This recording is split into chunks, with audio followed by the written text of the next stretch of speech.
Trade creates value when preferences differ.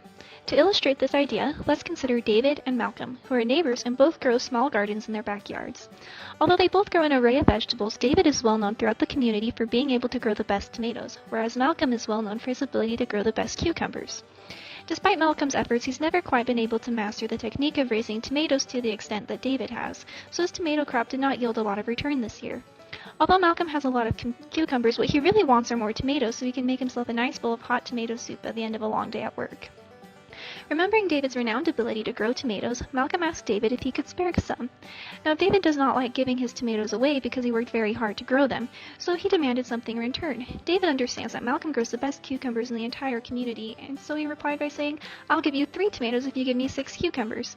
Malcolm agreed and happily drove home with his 3 tomatoes. Malcolm and David agreed to this decision because it created value for both parties. David believes that each of his tomatoes is worth 1 of Malcolm's cucumbers, but Malcolm believes that each of David's tomatoes are worth 3 of his cucumbers.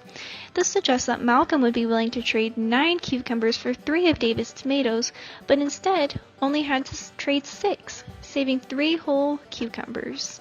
David would have been content to receive 3 of Malcolm's cucumbers, but was elated because he received 6.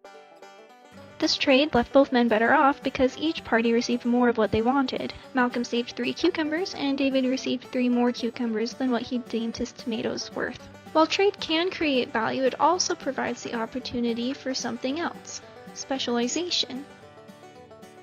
Specialization is when someone concentrates their efforts by producing a limited variety of goods or services so he can trade them for more things that he wants and needs.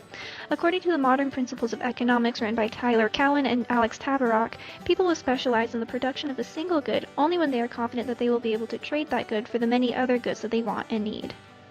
To demonstrate this concept, what if the example with David and Malcolm was slightly different?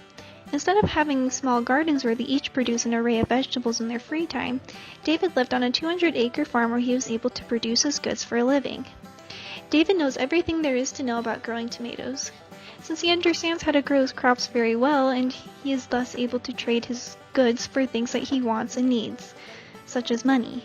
For example, since David is specialized in growing tomatoes, he can grow them in large quantities that he can make a large profit from, because a lot of people want to buy his tomatoes. David can use the money he earned from selling his large quantity of tomatoes to pay for his house, electricity, vacations, etc. His tomatoes aren't what gives him these things, but he uses the money he makes from selling his tomatoes for goods and services that other people are specialized in. His specialized goods that he pays for with money help him in return, which help him to grow his tomatoes. And thanks for watching.